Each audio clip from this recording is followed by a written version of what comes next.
Shalom Bapak Ibu Saudaraku. Puji Tuhan kita bertemu dalam ibadah keluarga malam hari ini. Tentu ini adalah berkat dari Tuhan buat saudara dan saya.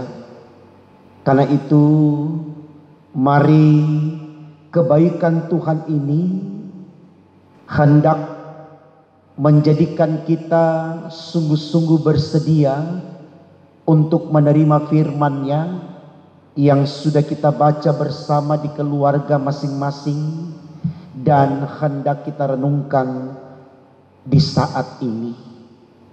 Saudaraku, bacaan yang tertulis dalam Sabda Bina Umat 1 Korintus 13 ayat 8 hingga 13 dengan tema sinodal kasih yang ilahi.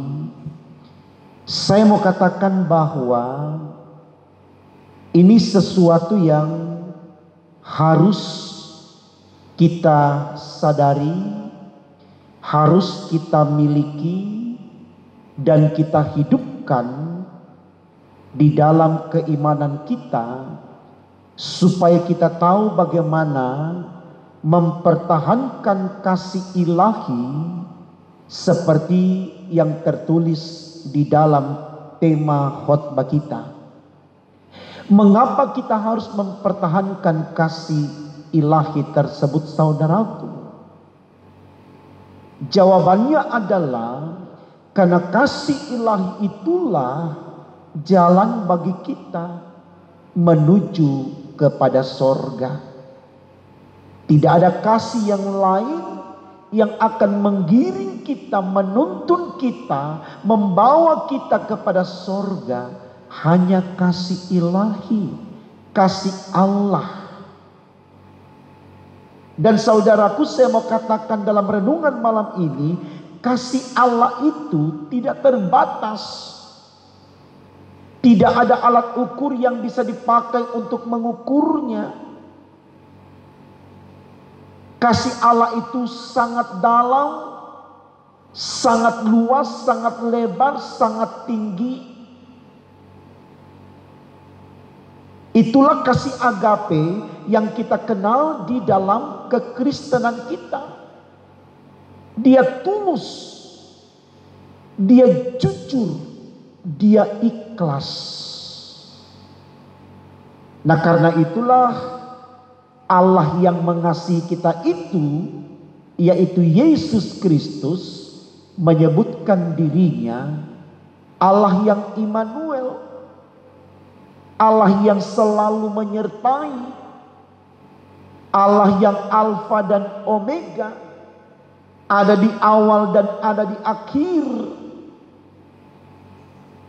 Itulah Yesus Kristus, kasih ilahi yang kita miliki.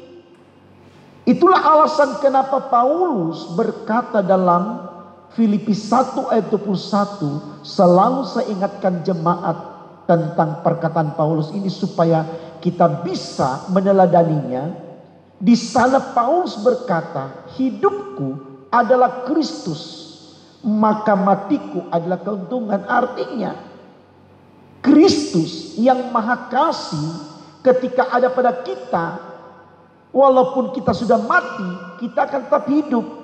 Itulah kata keuntungan yang diungkapkan Paulus, bahwa keuntungan dalam kematian yang dia alami secara iman di dalam Kristus adalah kehidupan, yaitu sorga.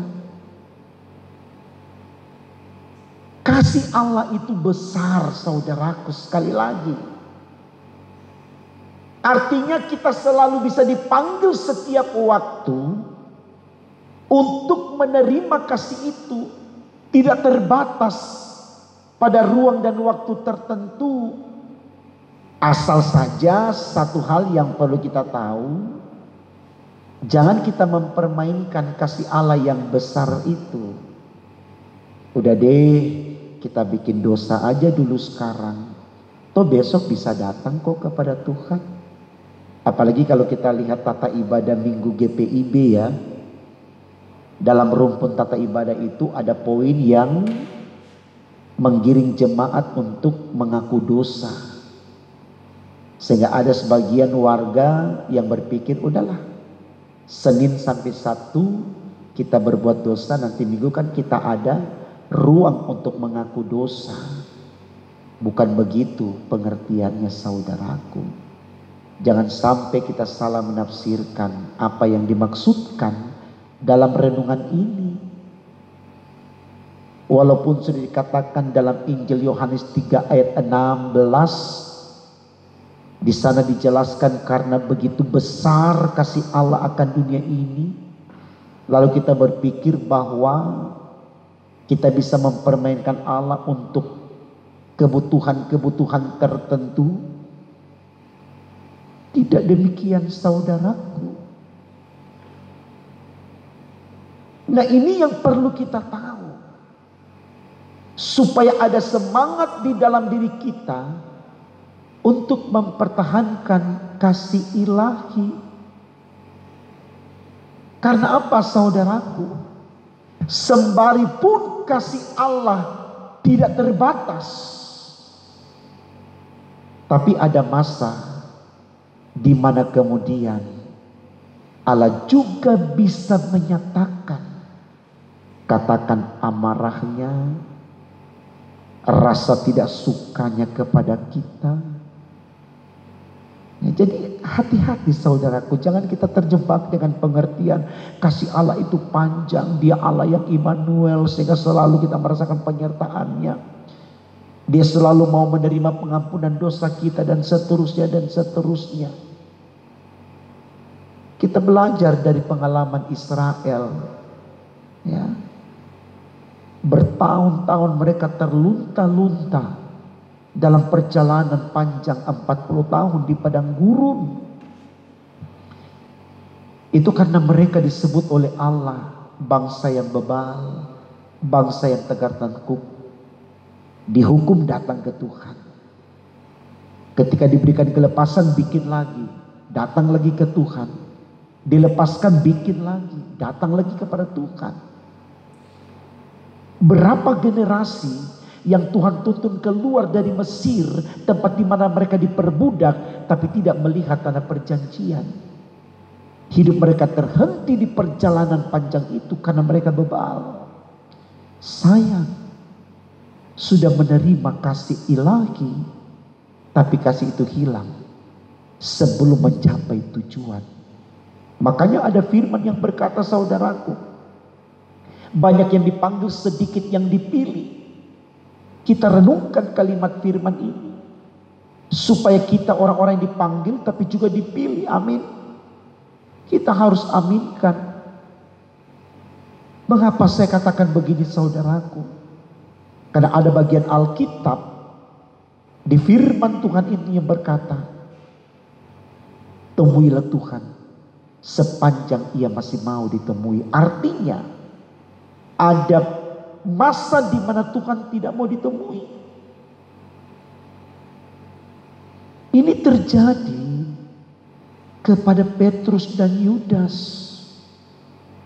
Tuhan sudah ingatkan, di antara kamu akan ada yang mengkhianati aku, yang akan menjual aku.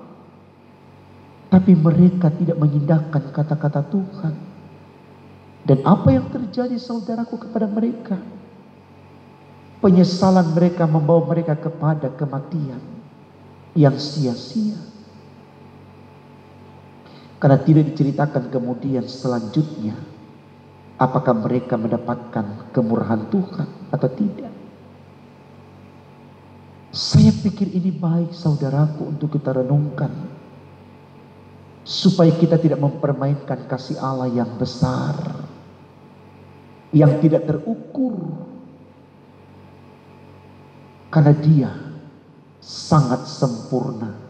Itulah kasih agape, kasih tanpa pamrih. Dia sangat dalam, dia sangat lebar dan luas, dia sangat tinggi. Tidak ada alat ukur yang bisa dipakai untuk mengukurnya. Bahasa yang kita pakai adalah sesuatu yang tulus. Tulus itu betul-betul lahir dari kedalaman yang paling dalam, tanpa pamrih, tidak menuntut apa-apapun. Saya pikir ini baik saudaraku, supaya kita bisa mengalami kebaikan Allah yang sempurna itu. Dan kalau kita belajar dari firman Tuhan, bacaan kita, dalam ayatnya yang ke-13 dikatakan begini, demikianlah tinggal ketiga hal ini, yaitu iman, pengharapan, dan kasih. Dan yang paling besar di antaranya ialah kasih. Artinya, walaupun kita punya iman sebesar apapun, kalau kita tidak punya kasih, itu omong kosong. Itu tidak ada artinya. Tapi kalau kita punya kasih, pasti kita beriman. Tidak ada orang yang punya kasih lalu dia jahat. Tidak ada orang yang tidak punya kasih lalu dia tidak menyembah Tuhan. Itulah maksud kenapa Yesus ajarkan kepada kita tentang hukum kasih. Mengasihi Allah dengan segenap hati, segenap jiwa, segenap akal budi. Itulah hukum yang pertama. Dan hukum yang kedua yang sama dengan itu ialah kasihilah sesama manusia seperti dirimu sendiri. Jadi aku, dia, dan Tuhan harus dirangkai dalam kedinamisan kasih, dalam tali 3 lembar yang tak terputus tapi terangkai dinamis. Mari kita membangun kasih yang datang dari Allah, supaya kita bisa mengasihi diri kita dan mengasihi sama kita hari ini, besok, dan sampai selama-lamanya. Itulah keselamatan saudara dan saya. Amin.